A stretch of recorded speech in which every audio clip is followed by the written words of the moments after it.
Hello, hello, hello, everyone, and welcome to another One Piece manga chapter read along. Today it will be chapter 1183 and also chapter 1, episode 1163 of the anime air today. And it was the chapter where Robin and Soul were reunited. And in my manga read along, oh, shout out to the live chat. Hunter, Hachijak, Rohit, Modru, Blackblade, Booty, Dark Shadow. Welcome everyone. Thank you for joining me and for tolerating my procrastination up to this point. Here is this. This is my manga read along from that chapter. It was 1000. Oh, it was chapter 1133, which they adapted into episode 1163. And yeah, it was a really really lovely chapter, and I did actually compare uh small things, like there might have been some dialogue differences, but I have to look up the actual translation versus what was in the Japanese version. But I digress. It was a very good episode is what I'm trying to say. The voices, the music, it did so much, and I ended up crying my makeup off. It was so beautiful. Anyway, but today we're starting was 1183 after I just recap what happened at the end of the last chapter. The Killingham guy, he made what he was afraid of. And it was, we were born in a place so high, it's above all the rain clouds. Water coming down from the sky, it's a mysterious terror. After the people of the D and Nika, it was the most common boogeyman they warned us about. That in the lower world, there's a monster called the Rain God that dumps water on top of your head. So that is where we ended last time, with this huge visual of God of Rain Zaza, a sleep-tid version of her, appearing to the rhythm of the prayers for rain. So that was quite interesting, and it had a lot of people theorizing. Actually, let's quickly take a peek at the comments from last time. There were one or two interesting ones, so just give me a second. This one is from Kane the Jacobs. They said that the fruitability of dragon is this rain god, mythical Zawan, Zaza. I said fruitability of dragon is meeting no me. This person, Nick, okay, let's just call him Nick. I'm thinking that Emu is a god because when rain god Zaza appears, it has the ring behind her. So Emu has that as well. I guess this is a thing that every god has. So Luffy hasn't awakened his power yet because he doesn't have a ring. Kostiantin Homenko says, I believe Zaza is Nami or Vivi. How? What if Zaza is also the sea goddess who sunk the whole world? This was from 13 days ago. And it seems Zaza was the world government's enemy, meaning that it was Joy Boy who caused the Great Flood. That feels like it goes against what we've been led to believe up to this point, right?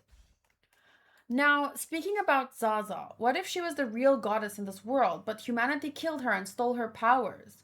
And then Joy Boy wanted to return powers to her reincarnation, but Emu wanted to spread the devil fruit around the world. That seems like... what?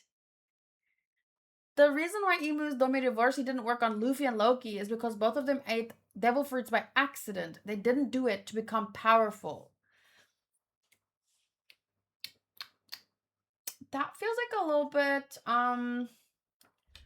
like there's too many things missing, for me to understand. Let me just... where's the chat?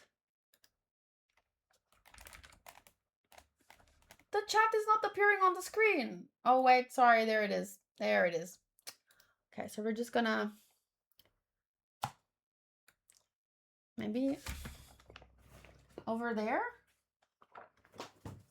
I really like having your guys' words like on the screen, because then people watching this back can also read them.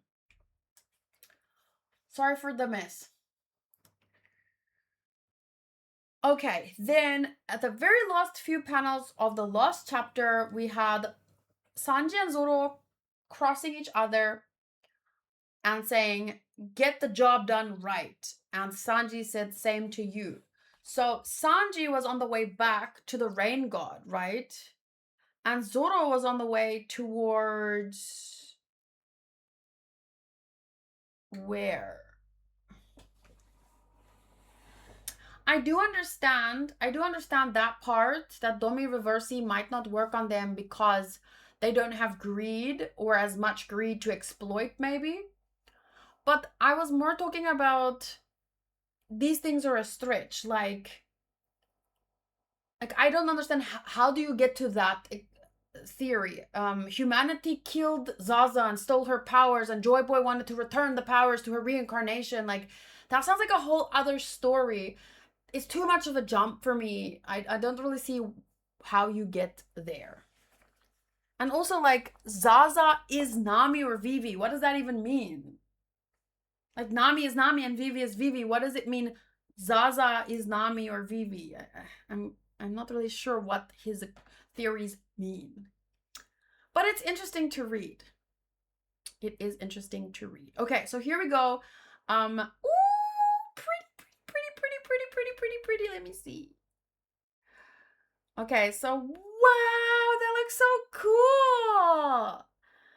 We have an elephant make a splash, and then there's like just water spouting up like a fountain, and all the straw hats. Oh, there's even like a little baby elephant. And we have Robin in a very stylish outfit and very nice boots. We have Nami in a very nice striped shirt. Zoro, of course, drinking. And Sanji bringing drinks for the girls. We have Luffy being his exuberant self. Frankie and Brook just looking excited to be there. Far down here in the corner is Sunny. And we also have Jinbei looking very relaxed. And the Chopper looking as cute as ever. It's a very nice cover. Okay, here we go. What is Arabasta's stuff? But I'm going to try my best to now focus just here until the end of the chapter, and then I'll look at the chat. But you guys feel free to post so that because the other people can still see what you're saying. Okay, so the chapter is titled Good Morn Maid. Morn Maid. Like good morning, but morn maid. Okay. Ragnir. Thou wert waiting for one who could strike back against Mu. Isn't that right? Kuriri! What nonsense are you talking about? I've never seen someone absorb so much damage. Loki. Straw Hat Luffy. Oh wait, that's still him speaking?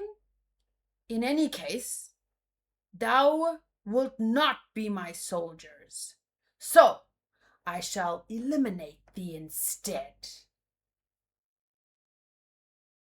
That glare it looks like normal, violent glare, and then back to normal. It's like he very intensified very suddenly. I've never seen someone absorb so much damage. And then, just like Dozan, Ragna Duelheim, Blade of Wrath, Graham.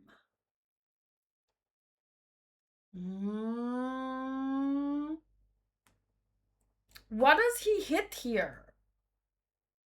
Like,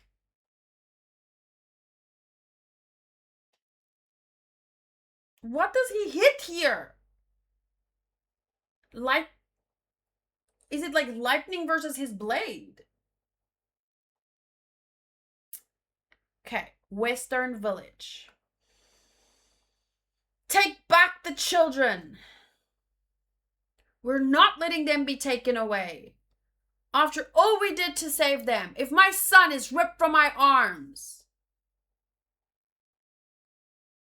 If my son is ripped from my arms. Oh Lord, I have to, you know what? I'm just gonna have to read One Piece like this all the time because there are so many like pages that go over into the next one. It's very confusing if I don't read it. Whoa. Okay, so it starts up here. There we go. Okay. Now it makes sense. So it starts here at the top. We're not letting them be taken away. After all we did to save them, you're not taking our kids. Wait, you guys, you shouldn't be moving around. I haven't finished your blood transfusions. You really will die. My life means nothing to me if my son is ripped from my arms. I love Ripley! And there were people that were mad about this. Can you imagine? There were people that were mad about mothers caring for their children. Can you even? Just before this video, I was talking about how frustrated I was to see yesterday and today the news about the Gachiakuta author apologizing to the freaking mob and deleting her Twitter or deactivating her account because they kept harassing her. Like, and I'm just thinking to myself, imagine if Oda listened to these people. Like, they will be mad about anything, and you can't, even if you're in the wrong, at this point, you shouldn't apologize to them because they have become too. If they can drive mangakas off of their accounts, like, they have become too powerful and they don't deserve apologies. They will be mad about anything and everything. It has no meaning anymore. Okay, so she said, my life means nothing to me if my son is ripped from my arms. So then you just have screaming, help us, help us. Only 7 of them it will have to do. Let's go, Zaza. What's happening over there? And that's when Sanji seems to arrive, but it switches. That's one of the reasons why Gege said he doesn't want to argue with middle schoolers. If only these people were all in middle school, and many of them are, but it's sad how... It's sad if you were to find out the truth about too many of them. Virtue signaling adults. Okay, switching back.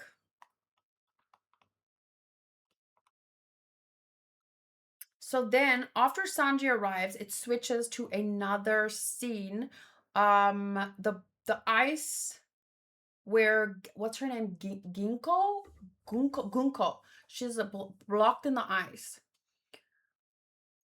Brook, why did you run off to fight that woman? I had to jump in after you because it seemed like something was wrong. Do you know her? Was she some enemy you fought against in the past? No, not an enemy, but a person I did not want to see. Or so I thought. I'm so confused right now. If it's really her, then she must be 77 years old right now.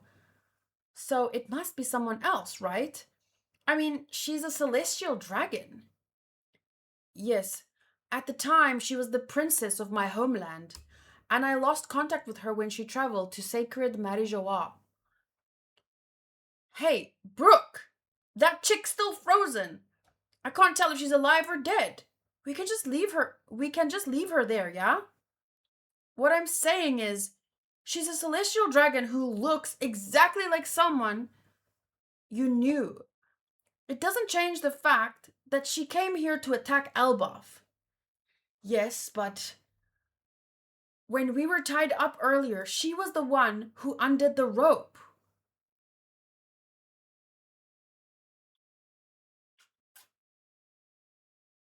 Considering a lot of people have been you know, controlled, even Dorian Brogy were being controlled, it is fair to, how to say, avoid judgment for as long as someone is not currently a threat, you know? My manga keeps jumping back to the beginning for some reason. So she cut the rope. I don't even remember that. Like, what did I think? Who did I think cut the rope? Why would she do such a thing? What chapter was that? I want to go look at my reaction. I want to know, like, wait, she said run, Brook. She said that? How does she know who I am? And then she turned back into that demonic form again. Her original personality, the personality that saved us. Her demonic form. It feels as though I've seen three different people in her. The original personality, the personality that saved us, and her demonic form. So meaning her she's being controlled but not possessed. When she's not being controlled, the person who she was, and then actual demon possession or something. Seems to be like, it feels as though I've seen three different people in her. Do you think it's possible that she's being controlled? It did not occur to me at first, but after seeing people turn into demons today, I must admit, I feel deeply disturbed in my core. I hate to rush you, Brooke, but we need a decision. Does she live or die? We can't do anything before that is settled. I mean, do you guys in general? I don't think they generally kill people up to this point, so is that even a question? If someone's incapacitated, I don't remember them ever. A long time ago, truly a long time ago, she was just a child, and I was a young man too. It was in a country that no longer exists. Esperia. Esperia was a land of music, full of workshops crafting instruments of all kinds. West Blue, 70 years ago.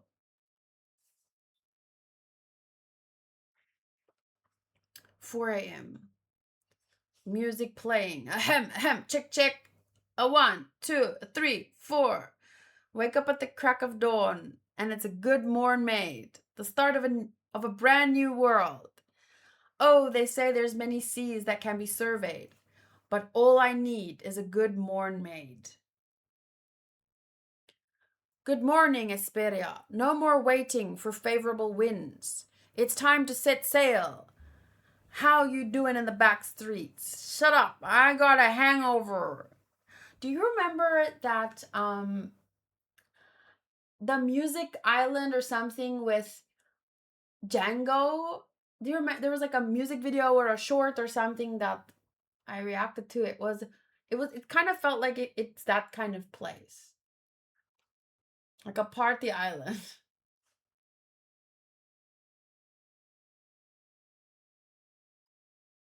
And then he looks like a young Aokiji. I haven't turned the page yet. I can't see his face. It's time to set sail, baby. And then there's just like people in the streets, music happening, and this little girl waking up saying, "Good morning, Brooke. What about the port? Hey, Arena!"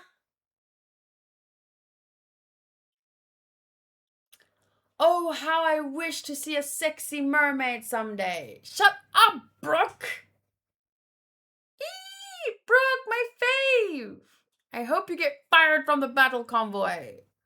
Oh, it'll make me lose my soul. Now that's what I call a bad end made. Oh, so Morn Maid. Does it have something to do with mermaid? Oh, brother, get me my gun. This is the land of instruments. Instrument makers. Esperia. And this is Esperia Palace, the barracks. Come on, Captain.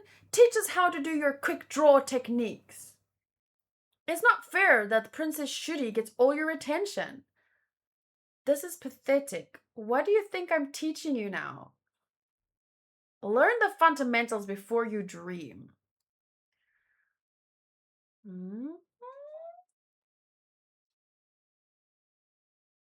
I do think this is going to be a gorgeous scene where he's like, I don't know, jumping over rooftops, singing songs, and everyone's just like, well, not everyone, but some people are like hungover and other people are, want to listen to him. It's going to be gorgeous.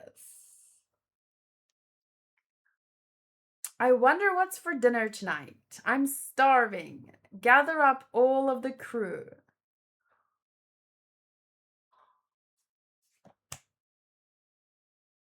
Brook! Age 20! Time to ship out Binks's brew. Sea wind blows to where who knows, the waves will be our guide. Over across the ocean tide, the sunset's going wild.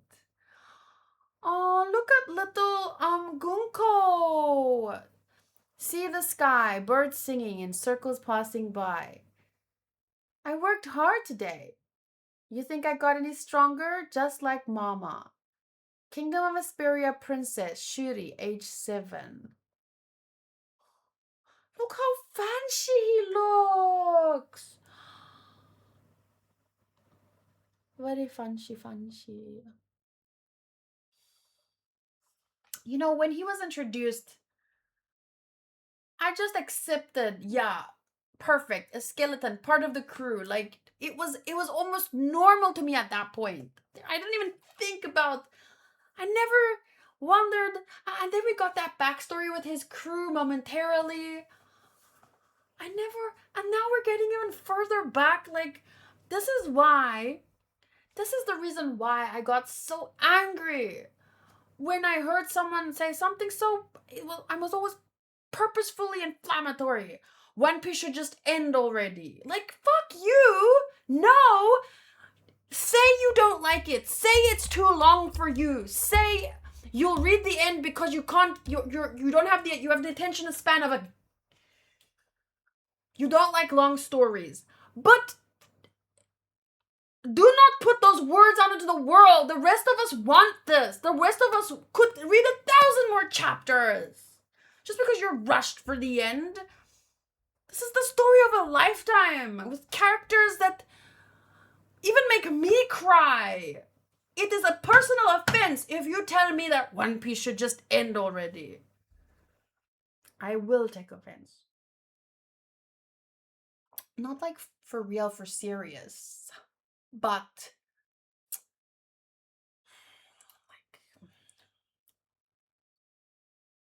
no other stories can make me care about what a skeleton looks like except One Piece.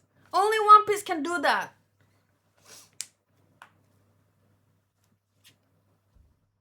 Who the hell? King?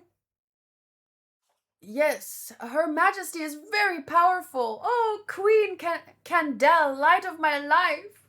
It's not good to fall in love with a married woman, Brook. What do you mean? Love is free. I sentence you to death for conspiracy. Too harsh. Please, boss. I mean, Your Majesty. You were plotting to kill me, weren't you? Of course not. Don't even suggest it. I'll wait until death takes you. King Reuben? Come on, Brook, forget about Mama. Don't worry, Brook, when I grow up, I'll marry you instead. No, Shuri! You're supposed to say goofy stuff like that to me and melt my heart. Oh, no thanks. I prefer a wife without a runny nose. What? You picky oaf? How dare you turn down my daughter in front of me? I'm nothing if not faithful. Oof, that hurts to read after some conversation in the Discord recently. The Spanish translation really messed up for me this time. They changed boss to brother. I really thought they were siblings. I guess because in the fan made translation, they used bro here. Oof. Oof.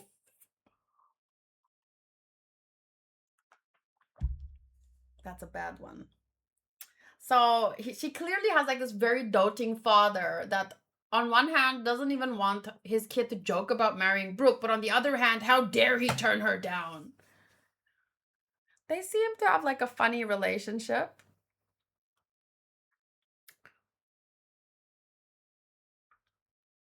I hate to interrupt the fun, Your Majesty.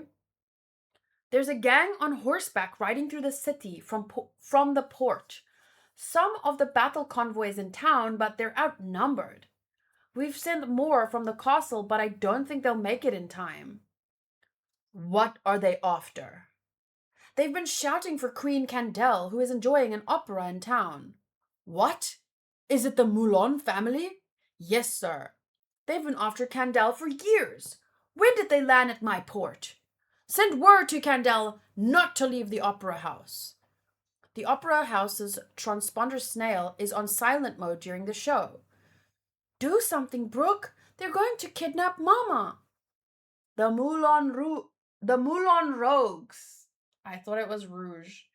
The Moulin Rogues, you say? Why, that's odd. I saw them in the port earlier today. It's a horseback gang. And then we're at the opera house. And I'm not going to even try to imitate opera singing, lest I burn your ears out. Ah, what a beautiful performance. Come on out, Candel. We have permission to shoot from Don Moulin if you don't. Today's the day we settle this. You're gonna be the Don's woman once and for all. Make sure Her Majesty doesn't leave the... Hell, Brook! It's going to be fine, boss. For one thing, she's very strong. They can't take her away. Plus, well, I'm rather stunned they haven't noticed yet. You see, by the time they left the port, I'd already cut them all.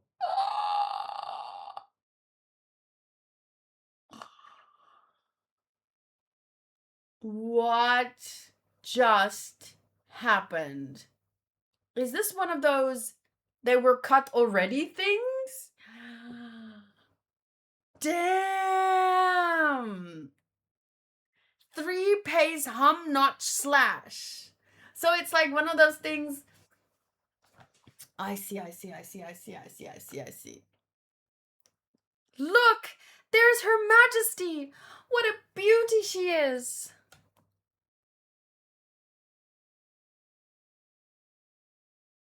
It was Captain Brook's quick draw.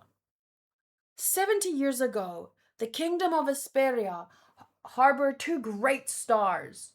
One, the former captain of the battle convoy and current Queen Candel. The other, an unpopular musician but master of the quick draw sword technique that left its victims unaware they'd been slashed. The leader of the raider squad, Humming Brook. In this era, the kingdom was at peace.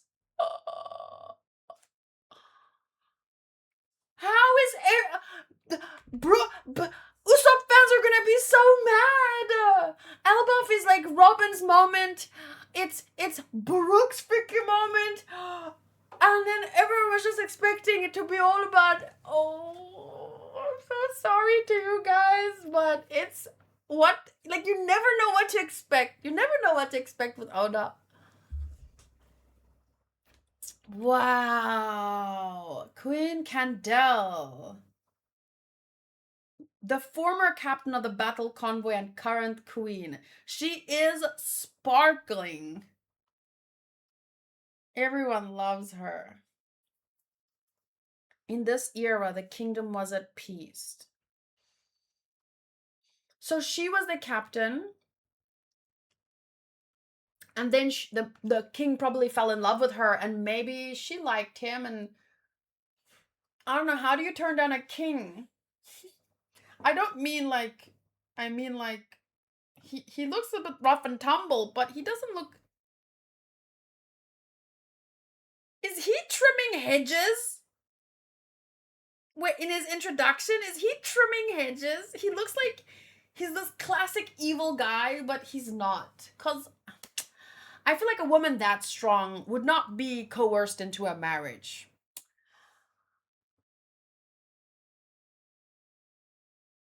The leader of the Raider squad, humming Brook. Wow. Don't forget Chopper kind of had a moment also. Well, he is getting like power reveals, like the theory surrounding Chopper's fruit. He's also a very heavily focused. Do you think Oda's being on purpose? Maybe he's leaving the best for last though. I wouldn't count Usopp out yet. But I also don't need Elbaf to be about Usopp. Like, what have we had so far in terms of character backstories? I mean, Luffy was first to be introduced, and the whole story is about Luffy, and we've got some of his. We've seen him grow up a little bit, and we've been with him on his journey for so long. We've seen Zoro, and he was introduced um at that small town with when Luffy was with Kobe for a short while. And we did see him training at the dojo and the whole Kuina thing, but that was very brief, and it felt more about Kuina than it was about Zoro, you know? Which I'm wondering how that's gonna come back, because it has to. Kuina and that whole situation, it has to come back. I don't know though. You never know with Oda. So Zoro had a very brief, and I don't know if it's Oda's intention to keep him as mysterious as he is, but I'm really hoping not. So then, after Zoro was Nami and the Usopp. Usopp got some focus, obviously, in his arc, and he was introduced as this kind of lying character, but a very, good person that wants to be a brave warrior of the sea. Then we had Sanji, and Sanji's introduction arc was amazing. And then we found out the truth about Nami, and that was also amazing. What was after that? I'm trying to remember the timeline, because I just remember that, we did get another arc and a lot of information about Sanji's backstory. Zoro's backstory was just hinted in one now. Oh, that. Why? Oh, right, we had Chopper. We had Chopper, and one of my favorite things looking back at that arc was the fact that Blackbeard had been there. And I never thought much of it, and now it's like, whoa. Maybe Nami's parents reveal later, maybe. That could come back too. Anything could come back at this point. Like, think about Chopper's introduction and the seeds that were planted back then with Blackbeard, and the whole how the fruit might be related to things now. Huge. So we had the Chopper and the Elbaf before that already, which planted seeds for now. We had Arabasta, which was amazing for Vivi, even though she never ended up really joining the crew officially, because she had to be there for her country, But I really see her as a straw hat in my heart, because like Luffy does not accept just anyone, even if you call him, or sorry, if you call yourself his underling, he doesn't just. Even in today's episode, he says, stop saying that. No, stop saying, like, no. But Vivi truly is an honorary Straw Hat for real. After that, let's look at the arcs really quick.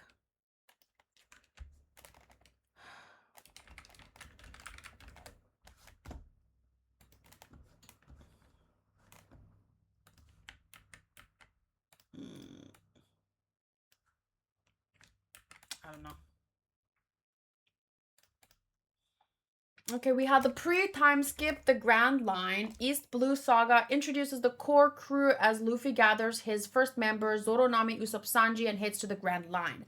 Then we have Arabasta, which features the crew's massive... Wait, how does it not even mention Chopper? Never mind, skip that. We'll go here.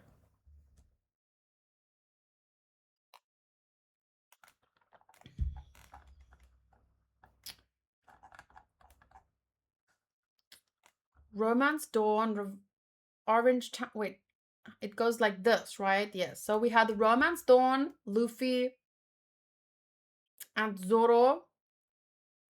And Orange Town, was Orange Town the one where they met Nami and Buggy?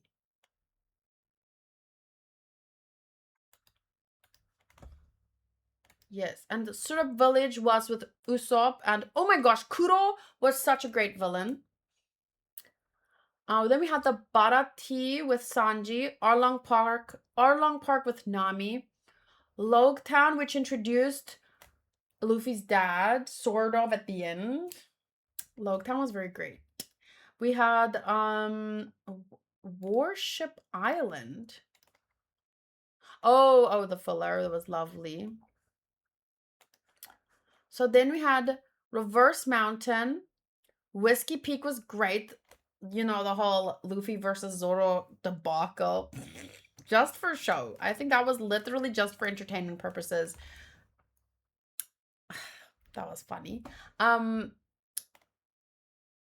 Then we had Kobe and Helmeppo's that was actually super great. I don't remember if there were episodes for that. There was one or two maybe. But anyway, that's when they started growing up. We had Little Garden, which is where Nami got sick. We had Drum Island for Chopper, Arabasta for Vivi, and the post Arabasta. I don't know, there's a filler arc there.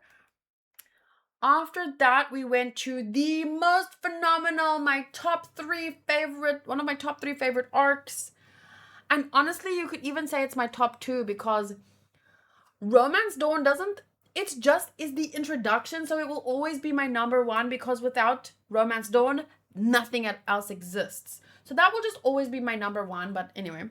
So then we have Sky Island. And Sky Island was... Yes, Eneru needs to come back.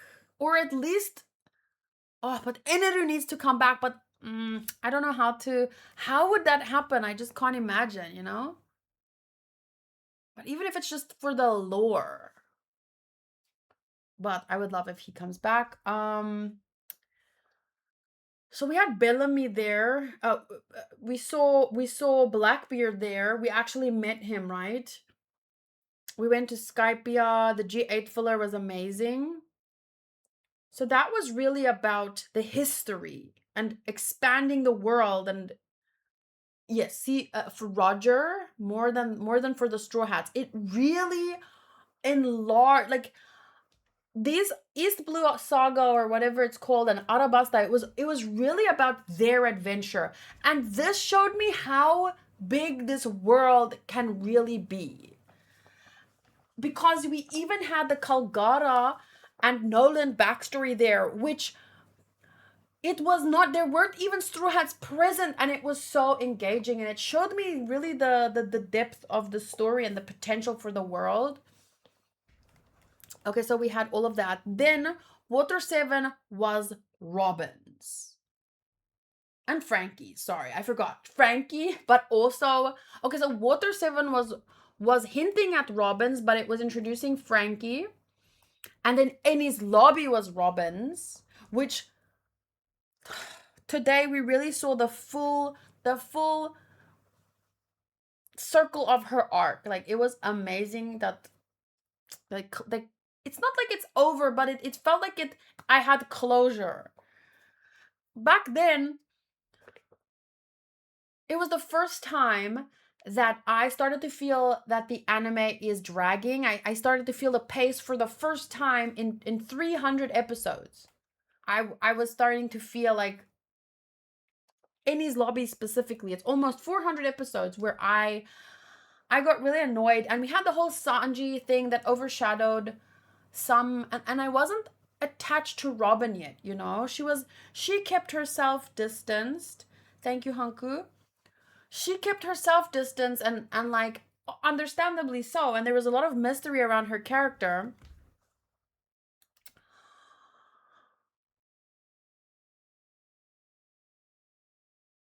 But yeah, that was an amazing end to that arc. So we had Frankie, we had Robin. Then Thriller Bark is where Brook was introduced. And Thriller Bark was about question of the week, unpopular opinion. Annie's Lobby is overrated. Did you say that, or is that how I felt at the time because people were building it up and annoying me with Sanji, Sanji, Sanji? So yeah, Thriller Bark was Brook's introduction. A lot of seeds being planted, but mostly just a fun, spoopy adventure, you know? And that's when shit got for real. We had Summit War, where Luffy lost his brother. We had Amazon Lily, where we learned more about Boa and the Celestial Dragons, and once again, you know, kind of like history and stuff setting up for where we are today. We had Impel Down. What is the purpose of Impel Down again?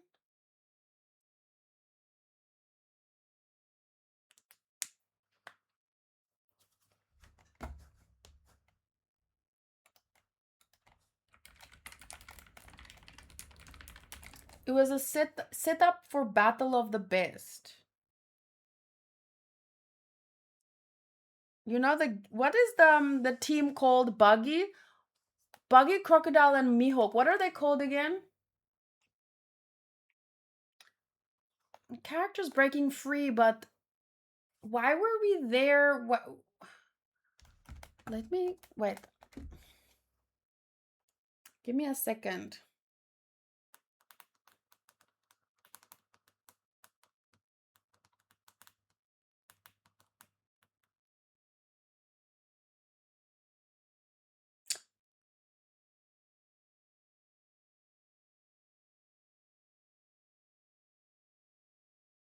Oh right, the Summit War started with Shabandi Archipelago.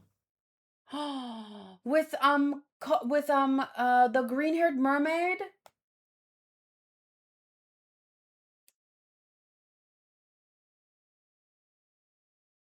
Did I tag Booty by accident? Oops, sorry. Okay, so Summit War happened at the right. It was Shabandi Archipelago. You know, when I said Amazon Lily, I remembered Luffy being at Amazon Lily. Because that happened. What was Amazon Lily then? Here, we had the Shabandi Archipelago. What happened from 514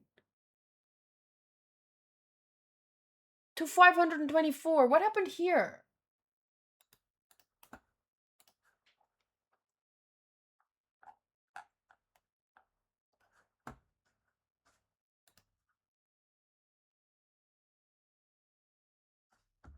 Following the defeat of him and his crew at the hands of Kuma, that's when Luffy went to Amazon Lily? Yeah, guys, I need to rewatch. This has totally escaped my memory. I feel like my memory is very good up to this the beginning of this. I remember the end really well. No one can forget the end, but Whoa. I completely okay. So that's where Luffy. Okay, okay, okay. But just a recap on Impel Down. So Luffy learns that his brother Ace is going to be executed by the Marines. Desperate to save him, he infiltrates the world's most dangerous prison with. Wasn't he under Boa's dress? Oh my gosh, that was so funny. Oh, I forgot what happened there. I my brain mixed it up. Like after he lost Ace, remember he was with Jinbei somewhere? That was also wasn't he at Amazon Lily at that time?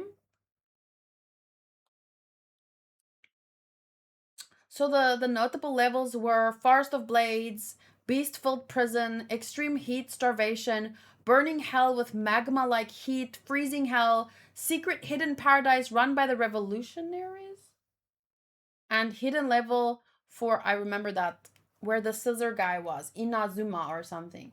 Hidden level for the world's worst criminals. The prison is ruled by the terrifying warden, Mazellan, whose poison powers make him almost unbeatable. Oof, oof. His poison powers, Luffy literally almost died. Jinbei was a prisoner. Yeah, I remember. That is an underrated arc. Very underrated, actually. Okay, so after Impel Down, we had the Marineford, and then we lost Ace. Then it says the final sea, the New World Saga. So we had Fishman Island, which was a lot for Jinbei, but not fully. But I mean, it really also expanded the lore with the mermaids and everything. But it was also very much not just about Jinbei, but about those the racial themes there was some of the most well handled ones that I've seen in media personally.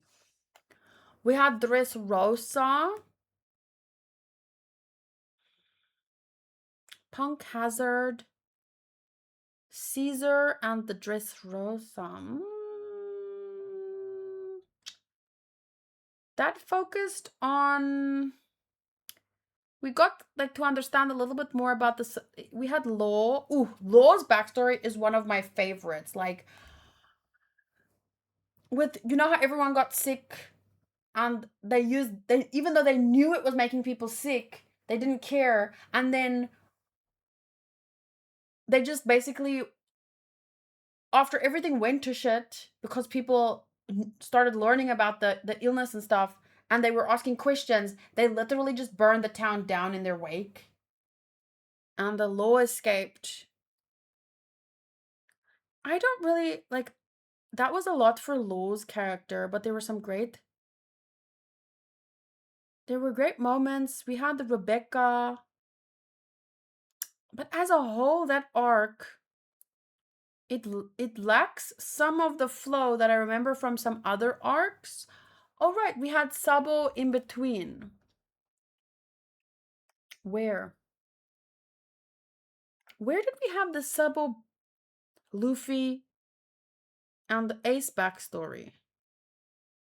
Joy Boy was first mentioned in Fishman Island. Okay. Oh, that was in Dressrosa. Yeah, see, there was a lot of good individual things in Dressrosa, but it just doesn't feel like it has the same. Oh, that was after Marineford. So between Fishman Island and post-war. It was in post-war.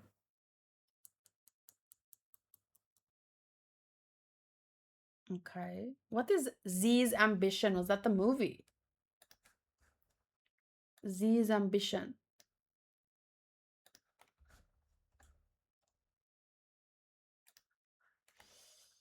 Okay. Z's ambition, Punk Hazard. Punk Hazard. We saw the frozen giants. Everyone's hearts got switched. That was hilarious. We learned about the false devil fruits and stuff. Or at least, Caesar was making or working with Doflamingo. So that led into the Doflamingo stuff. I still cannot believe people thought they wanted Caesar to freaking join the crew. What is that even? Is it a joke? And then Dressrosa was good, but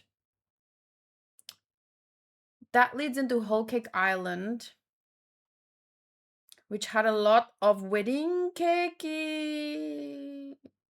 But we got Pudding and Sanji out of that, and there was a lot of focus on Sanji, a lot of history there.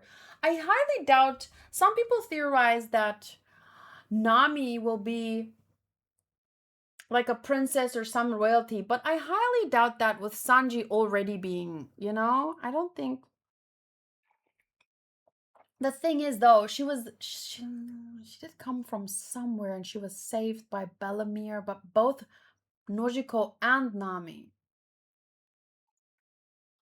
Well, we'll see what Oda does there, but I don't know. Unless she's some kind of royalty, why would we need a reveal about her parents? I don't think we're gonna get that because Nojiko, I can't imagine Nami at this point. Like, she has no hole in her heart looking for her parents. Nojiko was her whole world. Nojiko was, no, Bellamere was her mom and her dad. I don't really see. I don't know about that. But okay, so Whole Cake was again a very good focus on Sanji. We got Pudding. And actually, if we're talking about Sanji, there was an interesting conversation in the anime chat recently. I think it was the anime chat. Where Oda had said a very long time ago, Luffy versus Katakuri, yeah. Fights like Luffy versus Katakuri are going to be much more enjoyable for me on a rewatch. I know that. Especially because Dragon Ball gave me a new appreciation for battles in shonen. Like, I never, whether it's Naruto, whether it's One Piece, I never really watched for the fights. They were cool most of the time, but it was always about the character and the stories. But Dragon Ball Z gave me a new appreciation for battles in shonen. So I think I'm really going to enjoy things like Luffy versus Katakuri on a rewatch. Um, Wait, what was I saying now? Oh, so about Sanji, the discussion was in the One Piece manga chat where Oda had said a very long time ago that, Sanji is the kind of person that would cheat on his girlfriend. And that I never ever thought that was possible at first because, well, I always said that if I was actually to date a Straw Hat, it would probably be Sanji because even though I love Zoro the most, he doesn't seem like relationship material, so that was always kind of a joke. But Sanji seems like great relationship material. But it makes sense that he wouldn't be able to be loyal because it's not that he would want to cheat, but I don't think he could say no to any woman at any time. Like, if he could have a cup of tea with Khalifa when Robin is being dragged away, there's no way that if he's, I don't know. The saving grace in that conversation is that it was said about Sanji before the time skip. So maybe it was about young Sanji.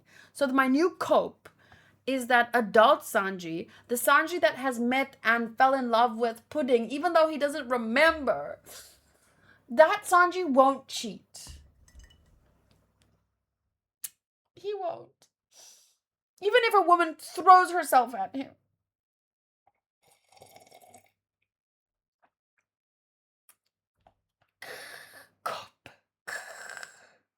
I know it was long ago. That's what I said. It was before the time skip. I addressed that. Then not that saving grace is that post time skip Sanji is worse than pre time skip Sanji. No, he's not. He's the same. He only was worse momentarily because of Kamabaka Island. Kamabako, whatever that island was called. He was just a little bit depraved from yes, well.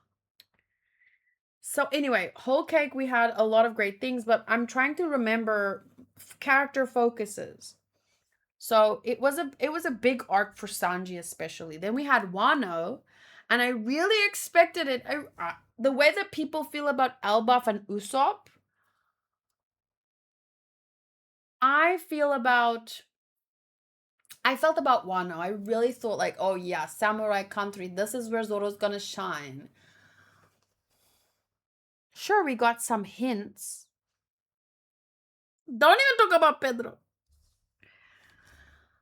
But anyway, Wano was great. Wano and Fishman Island were two arcs that actually made me cry, and now Elbaf because of Robin. So I forgot we lost Mary in Annie's lobby also.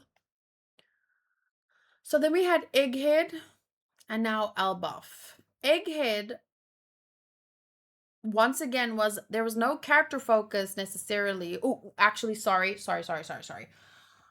Kuma had character focus, but I was more thinking in line of Straw Hats. But we had Kuma and Bonnie focus and huge expansion on the world and the lore and now we have Elbaf, and it's kind of bringing a lot of things together, but I wouldn't count Usopp out yet. I know people keep getting frustrated because he's not having his moment, but I think it could end with his moment. I really think so. I'm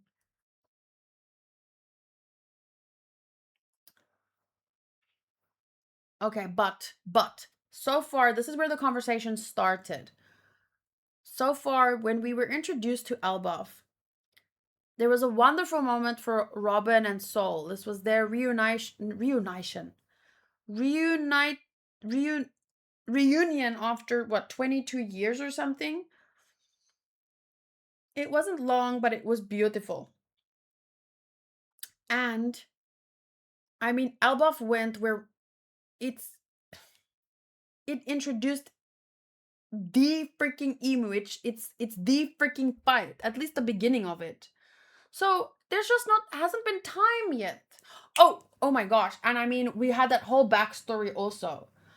Elbaf has been jam packed actually, but I do think that Usopp will. It will if it's going to have an Usopp moment, it will close with it. So anyway, long story short, One Piece is amazing and it can go on for another 1,000 episodes. And anyone who says that it should end will feel my wrath. This is the greatest adventure I've ever experienced. Like, I'm not saying the longer a story is, the better it is just because it's long. But the fact that it has taken us on so many adventures. And I've only fallen more in love with the characters. And each new island and the arc is so like filled with meaningful encounters, meaningful lessons, true expanding and building on the world. Like that is how you do a long story. If you're gonna do a long story, that's how you do it. Want to check Gunko loosening the ropes, chapter 1173. 1173.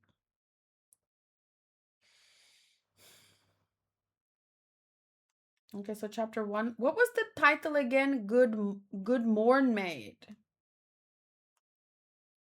Okay, so chapter 1173 was called Warrior Generation. And at this point, Dory and Brogy were Domi Reverse Seed. This is where Zoro was fighting. Looks amazing. This is where Brook recognizes her. Princess Shuri, is that you? I never wanted to think of you again for the rest of my life. Not the father-killing princess. The life you stole away belonged to the man whom I owe everything. Oh, it's hilarious. He has such a villainous look, right? Your face, your blue hair, your mismatched eyes, the Holy Land, and your love for my music, all of it aligns. The father killing princess. But Loki was also known as a father killer, so. So then Gunko, is thy memory coming back? So it feels like there's a huge tension there. The usual trope. What is subversive from the usual trope? So that oh, okay. It's like she snaps out of it and she says, "Run, Brook." What? The rope is wobbling. Free at last. Gunko, how darest thou? So yeah, this is, I forgot that it was so intense. It wasn't subtle. What was that? What do you mean run? Don't you realize I came to finish what was started? Who in the world are you? Oof. This is going to be, I hope they do this moment justice. I know the voice actor will do it justice. But sorry, I didn't mean to make it sound like that. But I know everyone will do it justice, but especially I'm excited to hear the voice. And then out loud, she says, "Shut thy mouth, what are thee to Gunko?" So I really hope that Brook realizes that there's something weird here. Oh, yes. A typical evil looking king, but he seems genuine and chill. Yeah.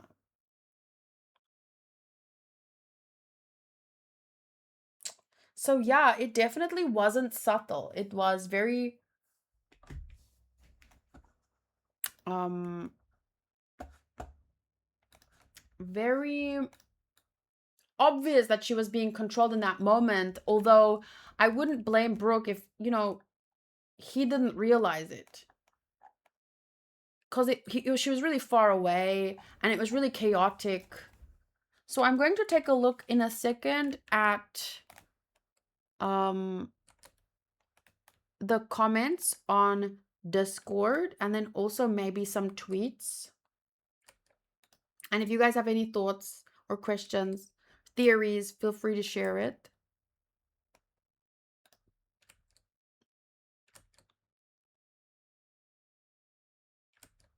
What hour is it now? Second?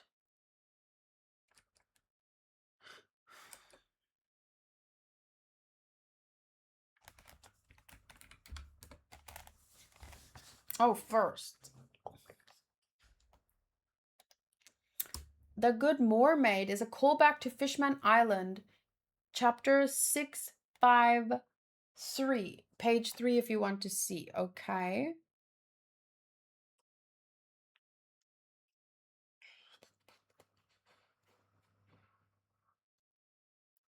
Chapter 653, page 3. Wow, can you believe it? Over more than 20 years, Oda has been writing these chapters. He's been weaving the story. It is, even if you don't like it, how many people in history can say that? It's freaking exemplary. Sorry, I don't want to overdo it, but there's not a lot of people who can say that more than 20 years they've been writing a story weekly and it's still this good. Not many people. And that's cool because I mean, it's literally 1 in a billion it's a 1 in a billion thing to do. And that's what Luffy wants to do. The Pirate King. How many of those have we had? I'm sorry, 653.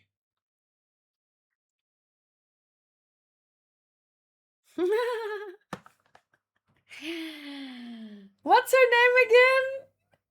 Kokoro! Ice Fish Mermaid Kokoro's elegant day off. That is so cute. She's so funny. What a babe. Okay, so page 1, 2, 3. Must you leave, Luffy? And just when I had finally made a real friend, can't you stay just one more day? No, 1 week. No, just one more year. I don't think I've ever seen you when you weren't crying, Wimpy Hoshi. I'm sorry, I won't be such a crybaby anymore. To think the day would come when the mermaid princess of Fishman Island herself would shed tears at our departure. Excuse me, Luffy's departure. I wish I could live here for another year. Very good. Yo! I do believe I've got my new single about the dream life of a Fishman Island ready to go. A 1, 2, 3. Wake up at the crack of dawn and it's a good morn made. You know, that's a good idea. You should stay here, Nosebleed. So, already, like, 600 freaking chapters ago, this song was introduced. A morn maid. How does it translate in Japanese? How does that translate in Japanese? I'm curious to know. Morn maid sounds a bit odd. So I'm just thinking maybe it flows a little better off the tongue in Japanese. It will be interesting to know Brook's backstory how Brook's backstory will tie in with Elbaf, with Emu, and the Holy Knights. Ningyo. Yeah, you need the full word there. Okay, let's see what the chat said. Need more Brook backstory.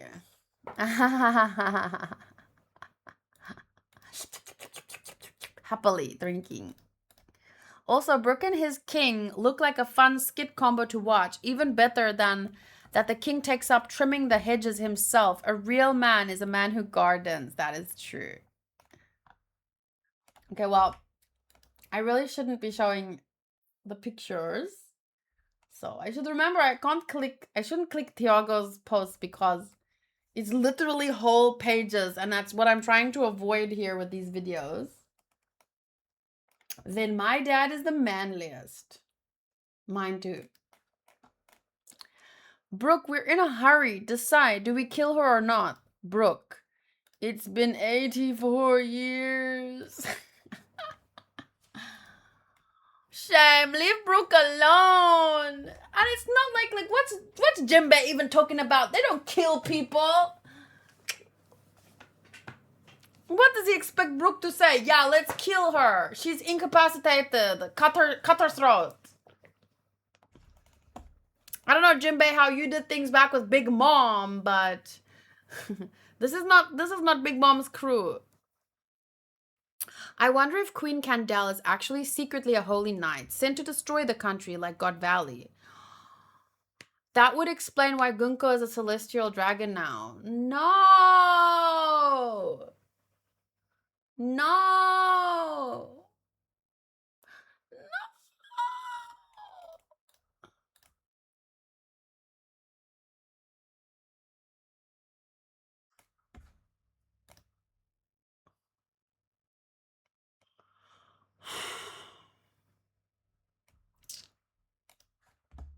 Can we not? She looks so beautiful, but she was so sparkling. Oh, good morning, yo. Oh, that is so cool. See, it sounds so much better than good mermaid. It's cute, but good morning, yo. It sounds better. It flows off the tongue easier. Anywho. Oh, shit. But Brook's in love with her. Or like in a jokey way. And she was... no, I don't want that. Evil looking king is good. Good looking queen is evil. No! Don't make it make sense!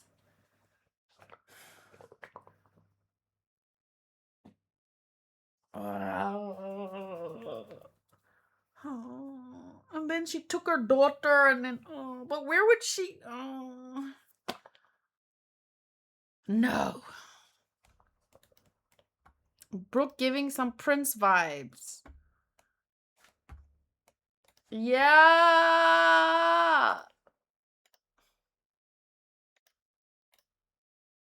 Amazing.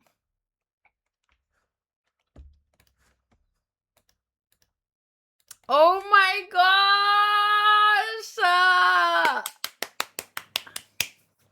I'm sorry I missed One Piece manga. I just finished reading it to join for a while at least. Isn't it Brook? Perfect, Cherry? Isn't it? The king himself. Prince. Young Brook does look amazing. How did you like the chapter? Cherry, Cherry, Cherry, Cherry. What if the evil looking king is really, really good because Brook said I owe him my life or I owe him everything? And what if his beautiful queen is actually the bad guy? What if she's Rohit in the manga chapter chat said, I wonder if Queen Candle is actually secretly a holy knight sent to destroy the country like God Valley. No!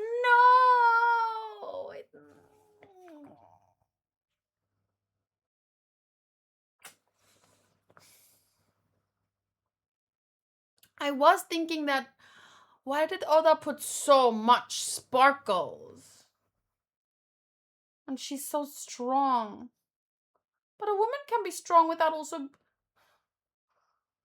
I don't know what to know. I'm scared. Good character design. Wow. Wow. Who did this? This coloring. I don't want to show someone else's art. Oh, I can see who it is. I am 06. Gorgeous, huh? No, do you think she's a bad guy? I hate that what Rohit says makes sense. That's what I didn't think so. But the fact that everyone's in love with her. And how somehow Gunko ended with the celestial. No one was, Cherry. No one was. She is gorgeous. Yeah, I mean, there's no guarantee. But the fact that everyone's in love with her and there was so many sparkles around her character, like she's introduced as this, the from what general or what was she called? From captain to queen. Everyone loves her. The king looks hilariously evil, like your typical bad guy, but he's actually so nice.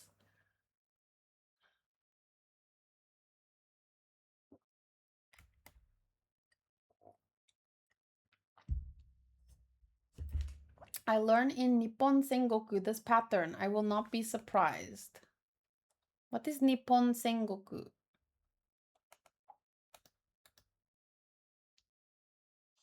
I'm glad we're seeing a character using a swordsmanship technique instead of simple hockey slashes that we're seeing for years. Last time Zoro learned a technique was cutting fire, and then when hockey was introduced, Oda kind of forgot about swordsmanship techniques. I hope we see more of them with Mihawk. That was freaking cool. It's funny and kind of Oda-like. Everyone was half expecting a Zoro flashback or Usopp moment, and he hits us with an unexpected Brook. That's what I said. You never... So, Cherry, I said... I still believe there might be a moment for Usopp, but if it's gonna happen, it'll be at the very end of the arc or something. I don't know. He's gonna have his moment, though.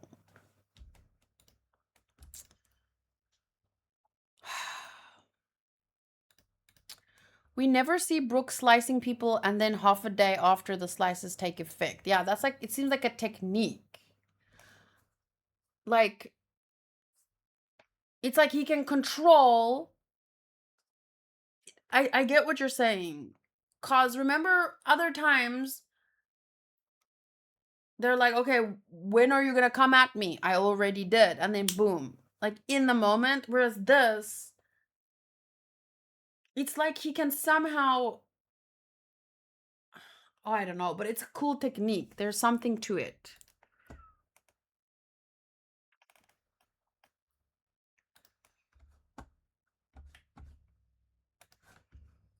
Ohayo ningyo hime.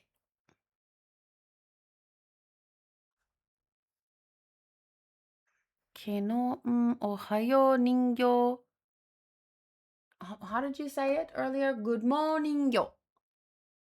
Ohayo ningyo. Morning yo. Mada me I can't zu kono hi de ni iko.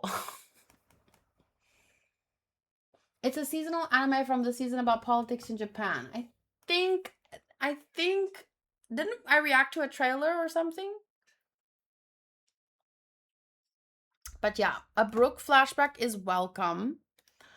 Especially because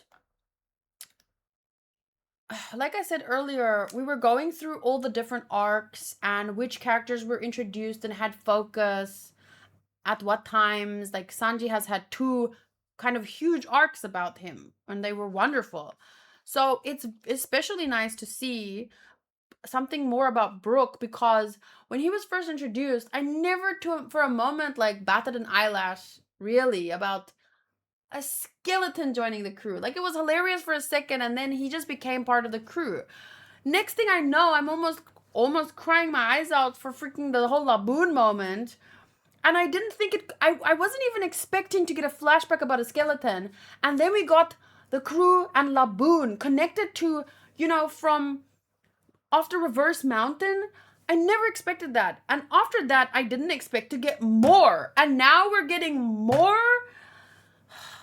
Wow. Like, Oda's too good.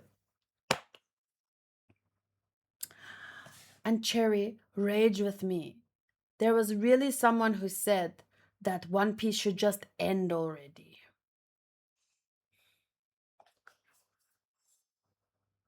Okay, I'm kidding.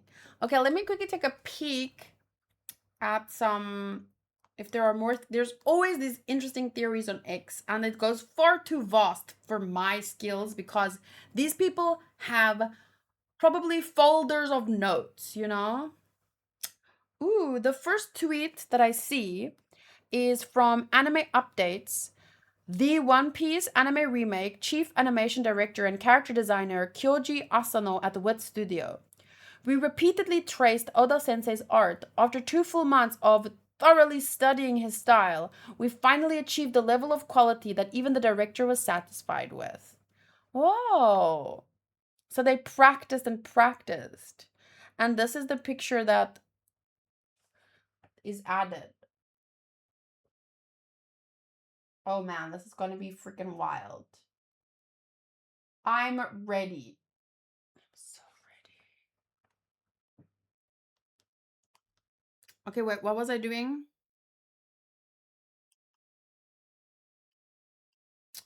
Here we go. One Piece theory. Brook, real world parallels. I decided it was the right time to connect Brook, the king of pop. To connect Brook, the king of pop, Michael Jackson, the legend guitarist Jimi Hendrix, one of the most important Black French musicians in the 18th century. Oh, three people. So he didn't make a Prince connection. He made a connection to Michael Jackson, Jimi Hendrix, and one of the most important Black French musicians from the 18th century. So these are the connections, the pictures.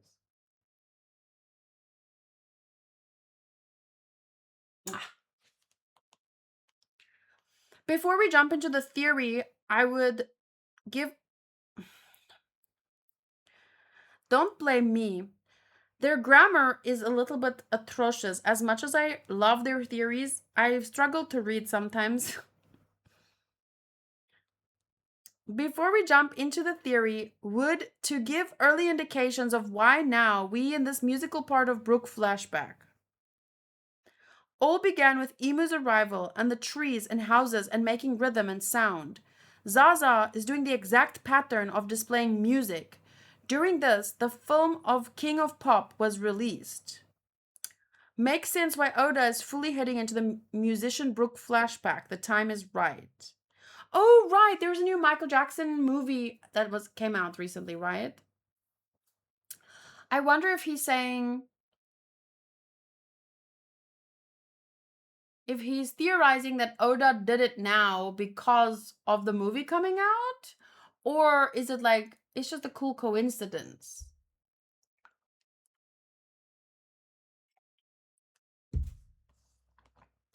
After seeing Young Brook, many of us in the fandom point out the MJ similarities. The era of MJ Brook connects to is the off the wall era.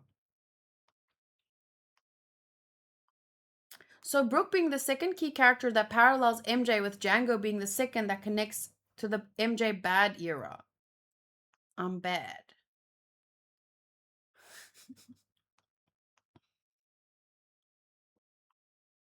Also, many that don't know, MJ dated a model actress named Brooke Shields.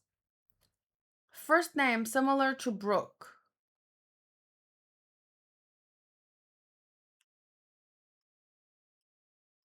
You're just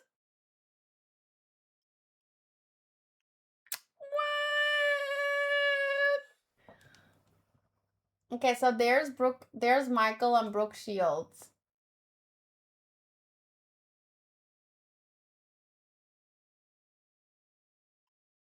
Even if this is like stretching, it's like, do you know how it's entertaining to see an acrobat do backflips and stretch from one trapeze to the other one? This is this is the same kind of entertainment for me.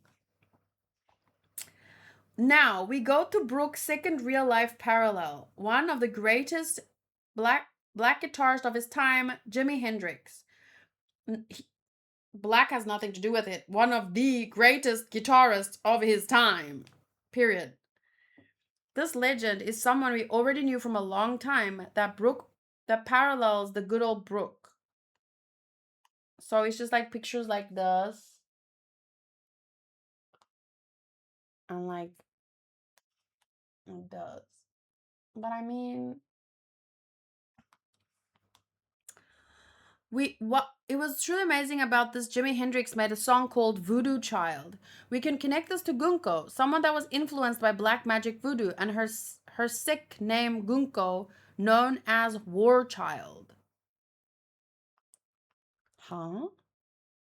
What is her sick name Gunko, known as War Child?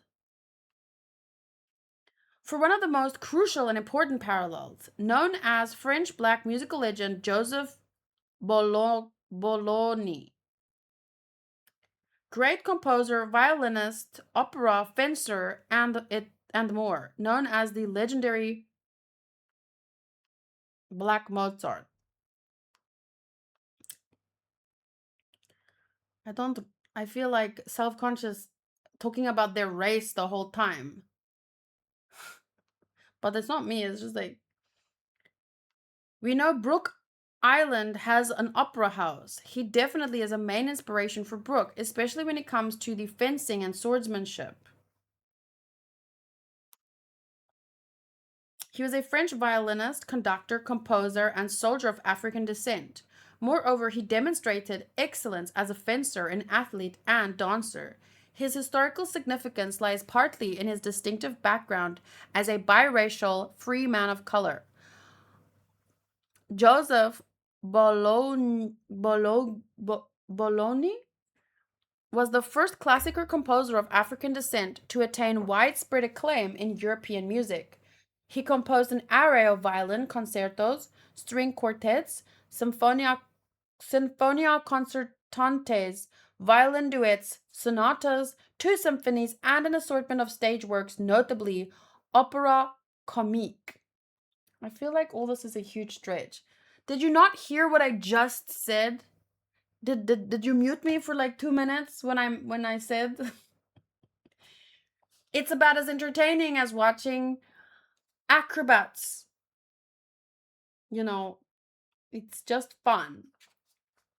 But honestly, it's never impossible. Never. It's, I wouldn't say all of these things.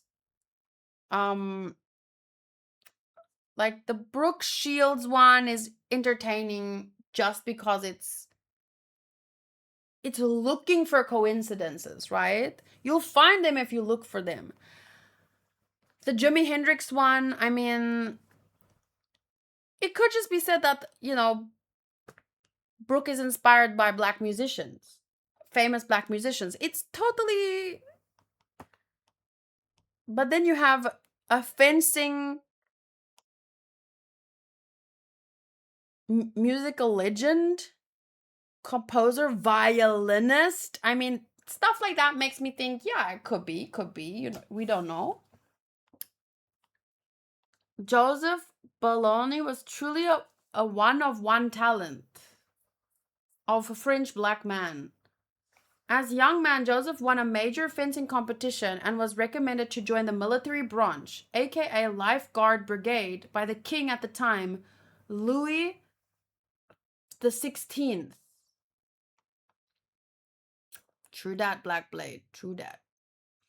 This could be similar to Brook in a way, someone that was young, with talent in swordsmanship, and that joined his kingdom's royal military and leader battle convoy. Joseph also became a knight and had gotten the moniker of saint in his time. Maybe Brook was supposed to eventually become like a god knight, or was being scouted, or could just be him being a knight for his kingdom. Joseph Belloni also had a very close connection with a queen. Her name was Marie Antoinette.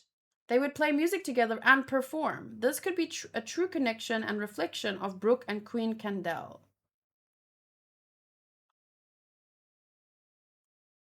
Conclusion. See how all of these people all have musical roots. And also being black men represent our goat, Brooke. We will be seeing a lot of other truly big connections in this flashback. That's all for this one.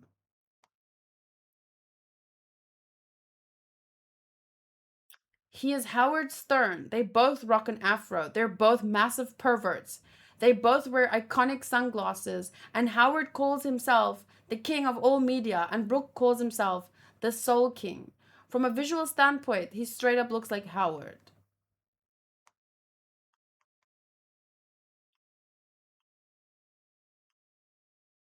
Interesting.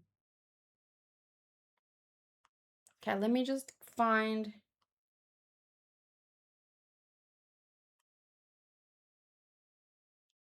Sorry, I saw something totally unrelated and it shocked me.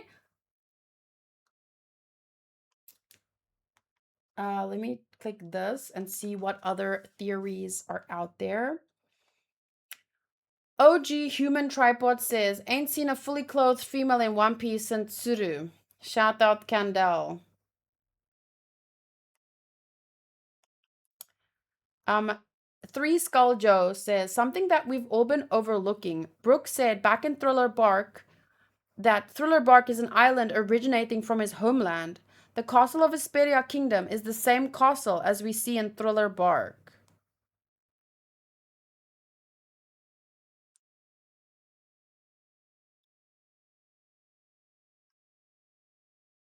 Whoa, I didn't know that. That's crazy.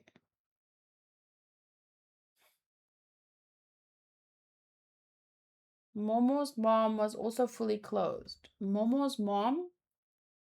Toki?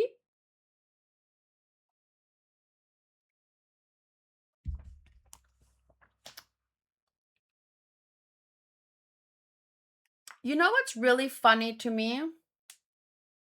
I haven't seen this many eye rolls since the last question of the week. You know what's really funny to me? And I'm sorry if it's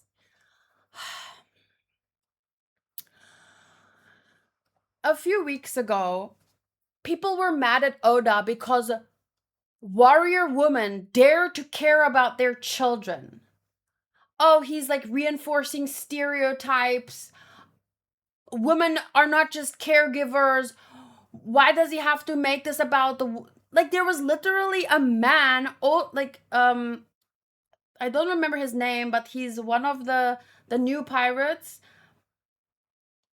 But he was trying to protect his brother. But so many people were so offended that Oda would reinforce these stereotypes and write women who care about their children. Like, I really cannot fathom my freaking mind that people would complain about something like that. But you wish that they were trolls, but they're not. And then these same type of people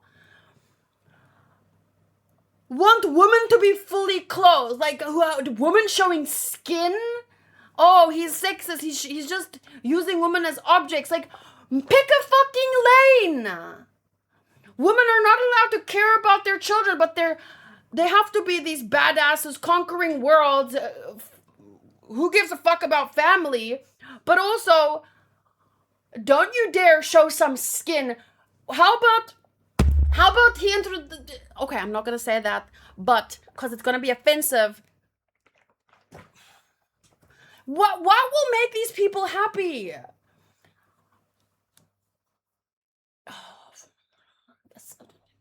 A woman just dressed, maybe Emu can be a woman, and then they'll be happy because all they can see is the eyes. And then Emu is out there conquering the fucking world, being a badass, no children, so really Emu is their hero, is what... I cannot with the type of complaints. They only complain. That's all they do. They're arguing on the internet. They're not happy. You mean in their lives? I was speaking about this yesterday. It wasn't... It was about... I made a video about the Crunchyroll Anime Awards. And don't get me wrong, I dislike Crunchyroll most of the time. They do a lot of things that deserve criticism, right?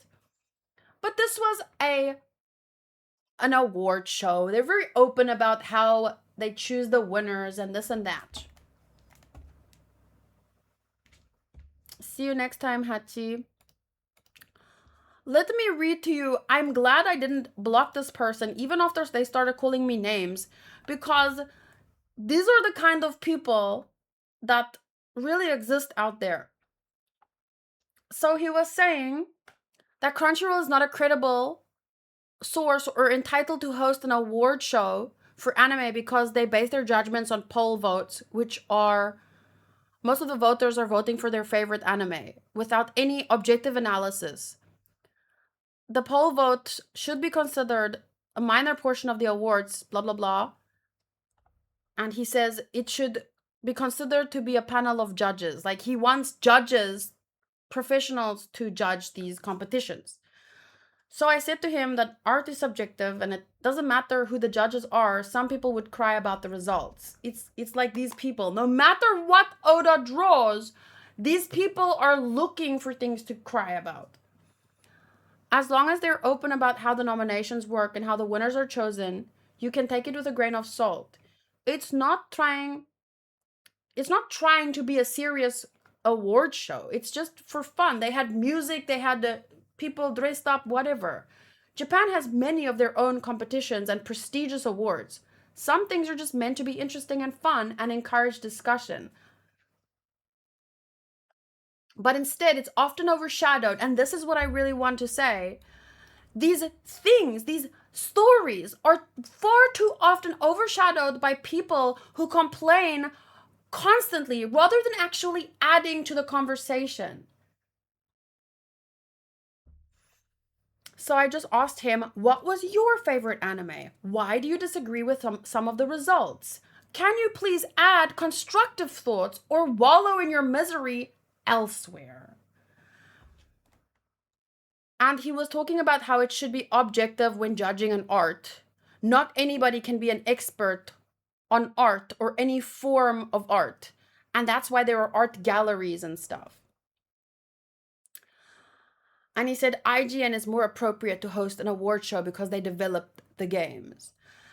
And I said that there are already many professional and industry-based anime awards judged by critics, directors, writers, and animators. Well, the whole conversation is there, but was giving very polite replies, and he ended with, "Nah, so you say, I don't have time for you ignoramus, wet behind the ears, pretentious anime expert, Jane Kuso." That is what he typed. Before that, he said something, he called me Kusoyaro. And I just said, very mature, I see speaking to you has been a great use of my time. He keeps typing Kuso. Oh my god. Modru and Odinoko replied to him. Waste his time more. Please, waste his time more. But to conclude the conversation, I am so tired of these people, whether it's the author of Gachi Akuta leaving X because of harassment from them, whether it's Oda, whether it's Kubo from Bleach, like they've all struggled with this, and I need them, someone every day in their life needs to tell them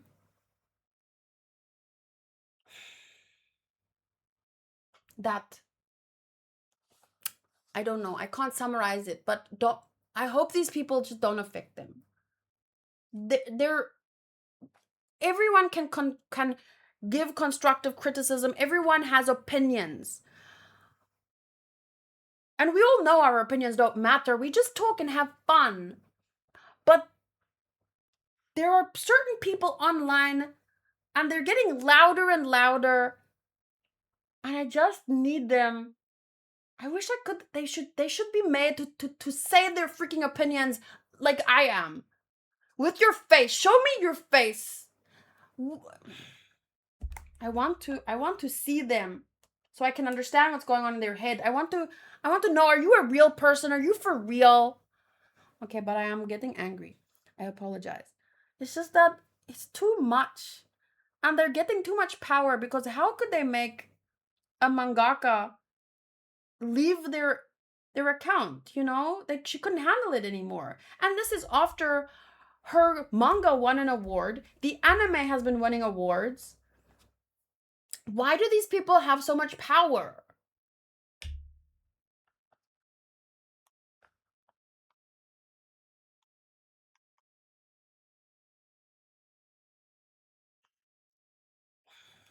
Everyone is at least screenshotting. Oda, I'm so sorry. I'm so sorry. An ugly bee like this would even say that.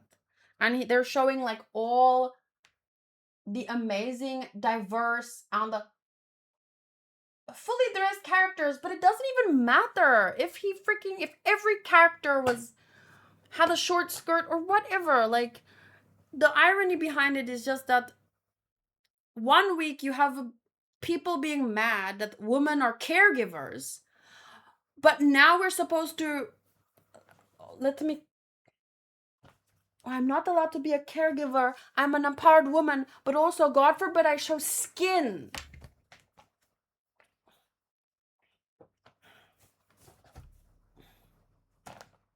Is this okay? You think they'll be happy now? I don't have kids and I'm not showing skin. Am I pleasing them now? That's what I'm trying. I'm just trying to highlight their absurdity. And it wouldn't bother me so much if they didn't have as much power as they do. Because I'm really sad. Remember, Cherry, was it yesterday? Or you weren't here. Maybe it was during the anime awards discussion. I was saying I like the Gachi Akuta author so much. I like that she doesn't take crap. I think there was one situation where they were calling her non-binary and she was like, "Oh, I found out about this today." Like, they're not just forcing character, delusions on the internet. They're not just trying to force delusions about the characters. They were trying to force delusions about the actual author. And I don't know. I'm sad that there was a different incident. So I don't even want to, but there was a different incident, and she retweeted a funny video, and they called her racist, and she apologized and left X. I hope she left X because she realized that they're making her crazy and she should have never apologized. But I just wish she didn't apologize, because that fuels them. They feel good. They feel good that they made someone apologize, and they feel good that that's what drives them, I think.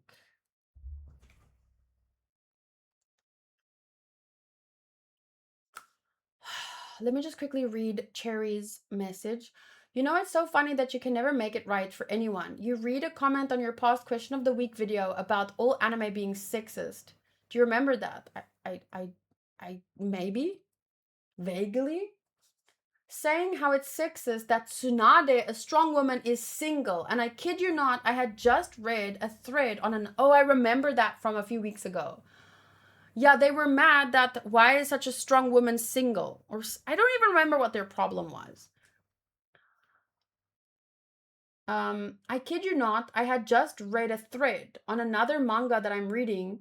People were complaining that a badass female character was nerfed because she got married and had children, and that's sexist. Because it's reinforcing stereotypes, because God forbid a woman wants to find a companion and have a family. I've never understood people wanting strong, independent women and then at the same time complain about some skin. That's my frustration. Like, you want to dictate how we should act, what we should wear. These people don't realize all these virtue signalers calling everyone sexist and racist. They are the most sexist and racist people, because they try and impose, in at least in media and stuff, what women should act like, how women should dress, how black people should act. Like, they are the most racist.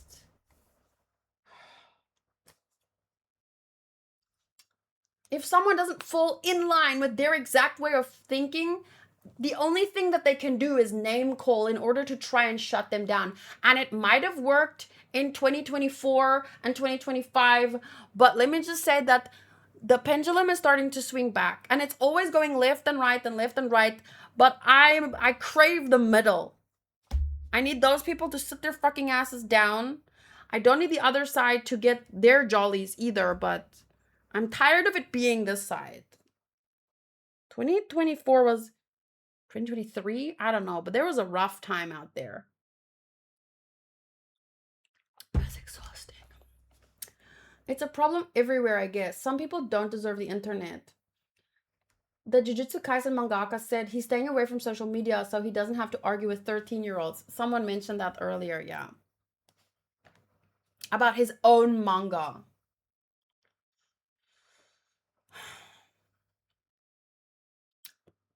This is gorgeous. Look at all these beautiful, like,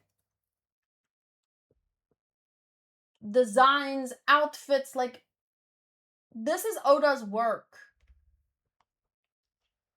He has this rich tapestry of stories, worlds, characters, and they're all perfectly interwoven. Yes, the pacing can sometimes be a bit slow, in the anime at least. But he's a freaking international treasure.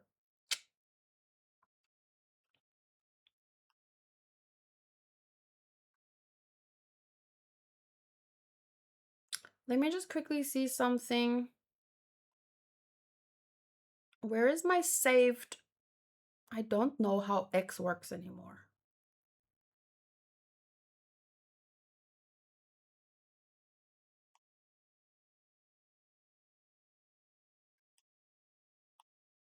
Oh, here. Kubo said, this is from the Bleach author. I'll say this because there are some people who seem to misunderstand. What the readers have is not the right to change the story of a work. What they have is the right to choose whether to read it or not. If you don't like it, stop reading it. If you have the talent to create something more interesting than Bleach, you should immediately become a mangaka. If it's really more interesting, you will definitely succeed. If you say you can't draw, then work hard. Become an editor and give advice to a mangaka. If you truly have talent, you will be welcomed. But if you have no talent, no effort, and yet you complain constantly, complain about those who do their best, if you're the kind of person who just gets in the way of people who are working hard, then just go somewhere else. Go hide somewhere. Keep your eyes shut. Open your mouth and live off the rain and dirt.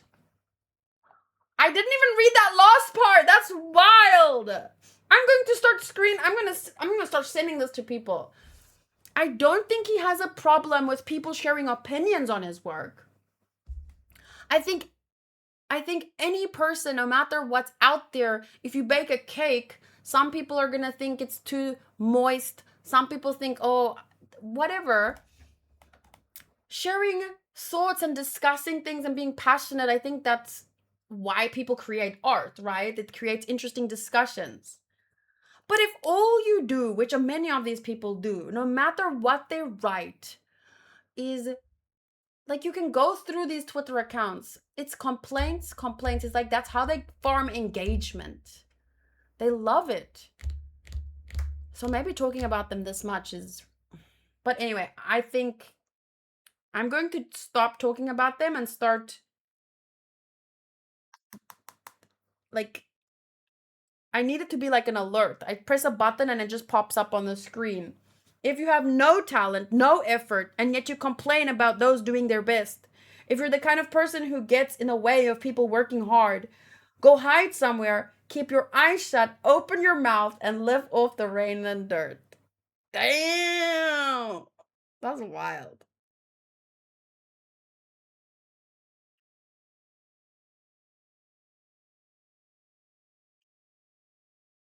Mhm.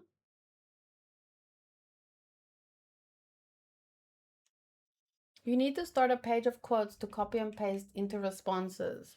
Mm. You're probably right about that. It's a disease, honestly. My ex friend called me sexist because after our friend announced her pregnancy, I said creating a child is to me the most miraculous thing that a woman can do. And she said that I'm brainwashed and I'm enforcing stereotypes. While my pregnant friend was sitting right there after announcing her biggest news, and she made everything about her. That is, Cherry, it's like I said, it's projection. They're sexist. They're so consumed by a vapid hatred. It's actually sad. I calling it as it a disease is nice actually, because a disease is something that happens to you that you don't choose. But these people, I don't know, they do need help though. They do need help. Anyway, Brook is amazing. I'm loving that he's getting this unexpected backstory. I'm super excited for more. Um, I think that the internet is a great place for conversation to those who are interested, but we have to be really careful and notice what kind of people are worth our time and engagement. Um, no one has to agree with you, but it's not about what people say, but be careful about how people say things. And especially when they do things like that, instead of having a conversation with you, they try and demonize you. So that instead of engaging with someone else, they are trying to like drag, I don't know how to say it, but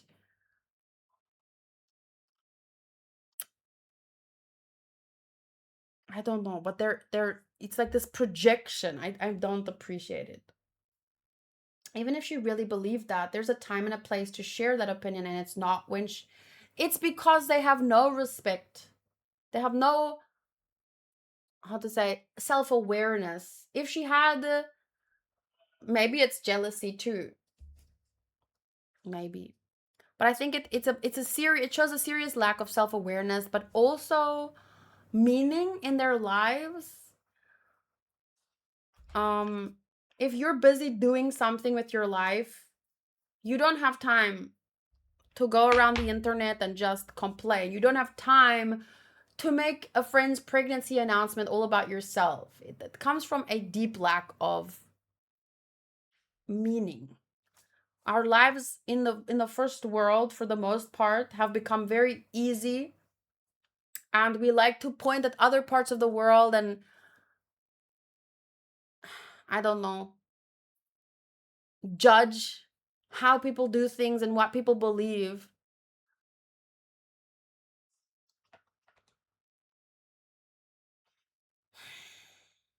to make it us feel like we're achieving something, I guess.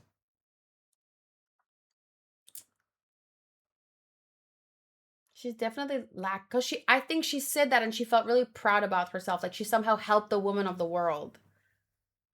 But I'm glad she's your ex friend.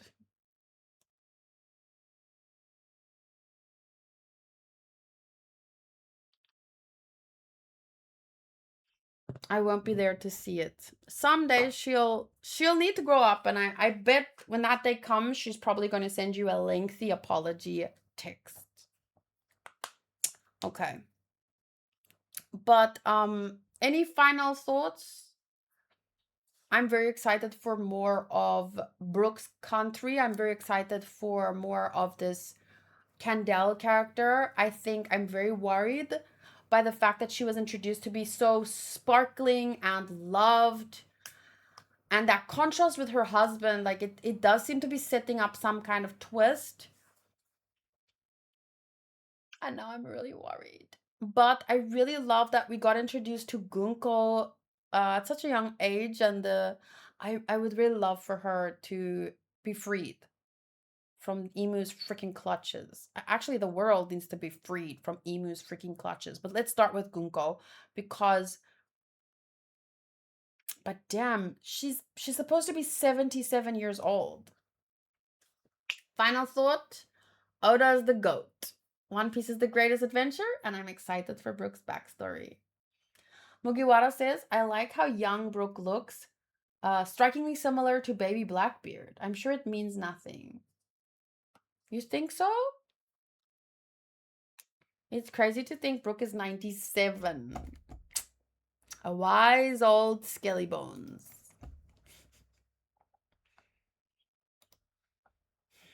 I can't believe that, in an arc as spoopy and goofy as Thriller Bark, we got a character like Brook, and I feel like I'm about to be very surprised. That's what I feel. But then again, at this point, characters gaining depth in One Piece is not really surprising anymore. You can always know that Oda's going to make you cry. I like bawled today because of, you didn't watch the episode yet, but you know what's coming, right? So yeah. Thankfully, we have another chapter next week. So I'll see you guys then. I have 2 days off now. I honestly want to go for a massage. I always say that though, and I never go. But I will be posting a question of the week on Tuesday night. So keep an eye out for that. And then we have lots of great things ahead. Witch Hat, Dragon Ball Super, ReZero, Doctor Stone, Dorohedoro's finale, Genshin on Friday, Pokemon on Saturday. And next week's Sunday will be Arcane finale, One Piece reaction off stream for the anime, and then I'll be back for the new manga chapter. So my only worry is if the story ever ends. One day, well, all good things must come to an end, but I'm not in a rush to get there. They even have the same eyelashes. Can you post that on the Discord if you're on there? Wait. Okay, wait. Baby black beard. Not black bear.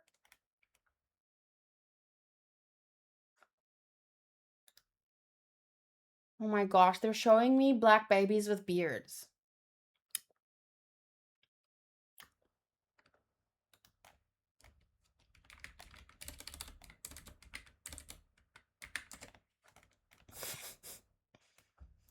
Oh, but doesn't Perona also have these kinds of eyelashes?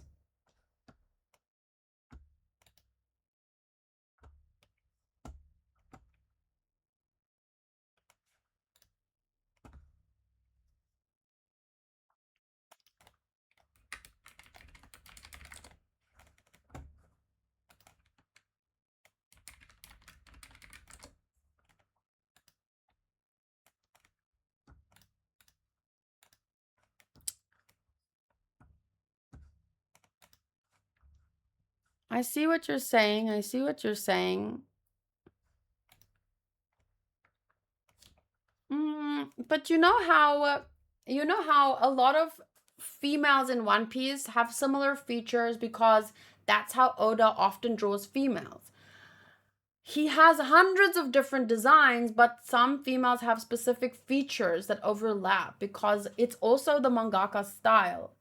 So a lot of people, I don't know if Brook is for real. Maybe it's just the like with the hair on the, I don't know.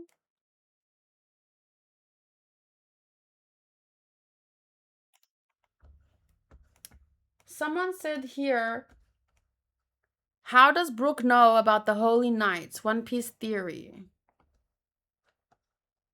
I think at some point when we don't have a chapter, maybe in the next month or two, maybe we should like people should send me theory videos. That could even be a question of the week. Like I want to hear or watch the biggest theory videos. I want to, we could discuss it. It would be pretty fun, huh?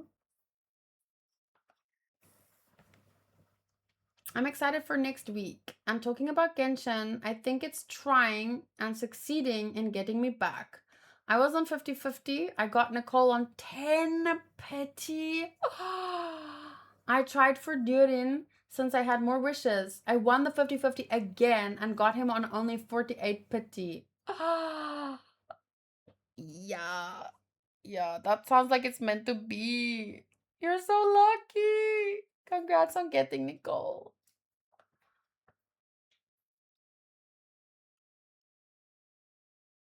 Okay. So, Cherry, enjoy playing Genshin when you have time. Uh this is my best luck I had since I started the game.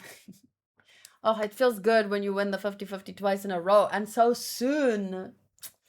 So, yeah, definitely if you have time, build your Nicole because she is so fun to play. But thank you to Cherry, Hunter, Dark Shadow, Mugiwara, Bull Emerald, Tiago, Booty, Blackblade, Rohit, everyone, Bernard. I really appreciate you spending. Sorry, I don't have any spit left in my mouth after talking for the whole day, but I really want to say this, so give me a second. Thank you guys so much for being a part of these streams and being a part of these discussions. We don't always have to agree about everything, whether it's character origins, theories, designs, whatever it is. I never expect people to agree with me, but I appreciate that for the most part, we have a great time discussing, debating. Like, that's what art is about. It's supposed to encourage discussion and entertain, but you don't just watch something and be entertained. It a good story and good art lingers in your life, and it gives you something to think about, in my opinion. So I really appreciate that. Through conversations with you guys, it makes me think even more. I agree. Okay, see you guys next week. Have a good Monday.